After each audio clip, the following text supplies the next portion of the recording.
Hey, what's up guys? End of the summer is here and I'm about to come out of hibernation. I'm about the opposite of a bear. When it starts cooling down for fall and winter is when I start to come alive. I don't like it in the woods in the summer. As much as I love the woods, I love my time in there, getting in, hiking and stuff. In the summertime when it's hot and the bugs are out, it's not for me. But now that fall is here, this past week things have started to cool down.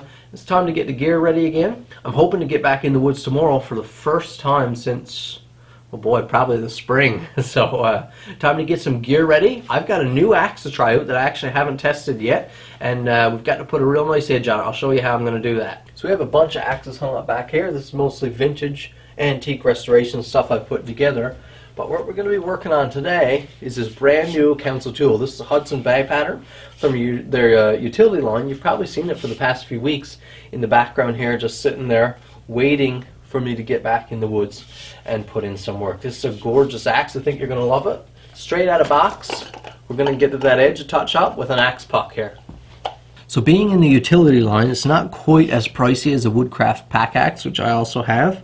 And of course that's reflected. You have a little bit less refinement in the design, but that doesn't make it any less capable, of course.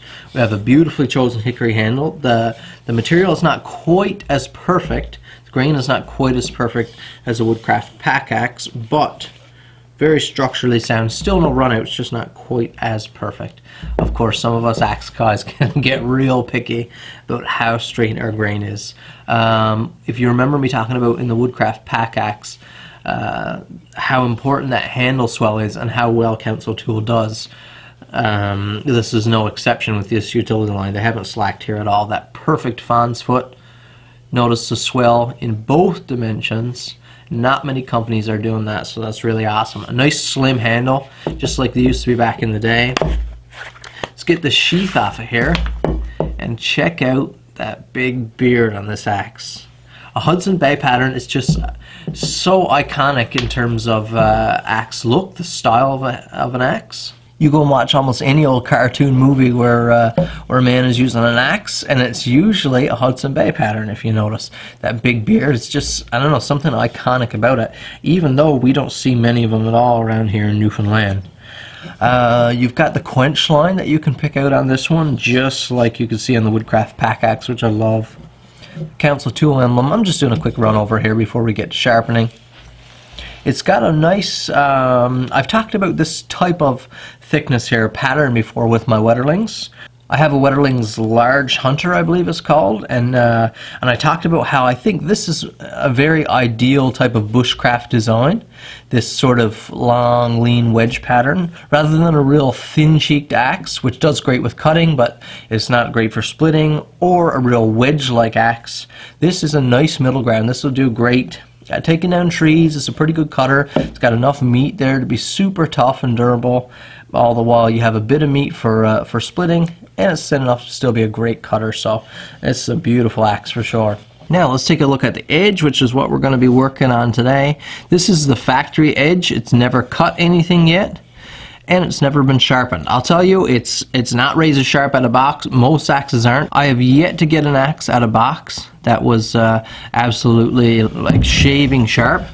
Just doesn't happen. Of course, the methods they do use in various factories, just they aren't super refined like that. This is a lovely crispy edge. It's a little touch coarse, a little more coarse. I'm just talking about my preferences here. You know, I usually preach the rooster method, and we have a mirror polished edge. Of course, for a factory to do that, they're charging a lot more. So what we're going to do today is actually try out a new product that I'm excited to try, and that is this knife and axe stone. So you see there's a 240 grit and a 400 grit puck. Comes in this aluminum tin. I really like the casing here. Here's our puck. I've used the puck a few times already. You can see it's a bit dirty here, but that's just I've been using it for surfacing a few knives. It seems to cut really well. I'm also a knife maker, if you're not familiar with my channel. So those sides work really well for surface grinding some of those knives, and we are going to put it to test on an axe today. So a quick edge test here. This is some thick paper. I'm just going to draw it down over the edge, and it's not super dull. You can see here that it didn't dice through the paper. It did an okay job. It didn't just blunt up against it and tear it abroad, but it certainly wasn't like we want it. This axe puck is pretty cool because it can be used with oil or water. I prefer water just because once you use oil, for one, oil is a little messy. But once you use oil, you can't go back to water. If you use water, it dries to a nice and clean finish. Coarse side is this dark side, the fine is the white. And what's the nice thing about having this, some of these pucks come with a little leather sleeve or something like that. But if you're around camp, that's not super beneficial unless you want to sit at the water's edge. It's fine. But with this little tin like this, you can get some water in there and use it on your axe. So you can use it to carry water like that. You see it soaks in some water pretty good. And we're just going to get to work on that coarse side. An axe puck, you usually do swirls. You hold the puck and bring the puck to your axe. You could easily do this sitting down with the axe on your lap. I've got it clamped in my vise here. We're going to hold an appropriate angle, not too steep as to steepen our angle, but we just want to follow the angle of the axe.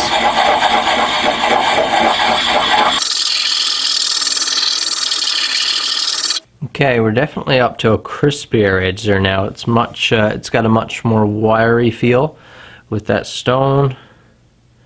Now I'm going to go over to the fine side, the 400 grit side.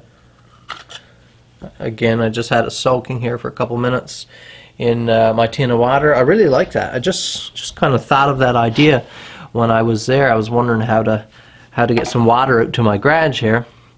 How to bring it over from the hose, looking for a bucket, and I was like, why don't I just fill up the tin here? It's perfect.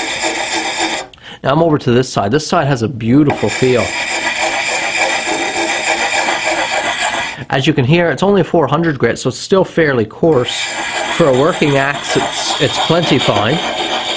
But let's see just how good of an edge we can get with this.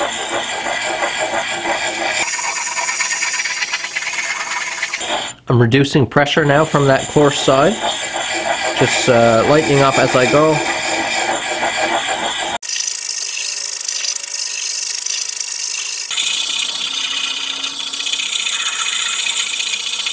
So right there now we're left with a lovely crispy edge. You can get an idea of the finish here. That's the type of finish we've produced. Okay, so these are still some factory grind marks you can see in there from the belt grinder. So I'm not someone that tries to work all those out right away because you're just removing steel unnecessarily.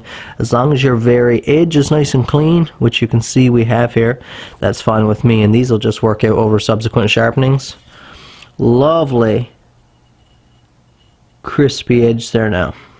Now I've really taken care here to create a really perfect wiry edge with just that puck. And what I'm going to do, I know most of you guys carry some level of strop in the woods.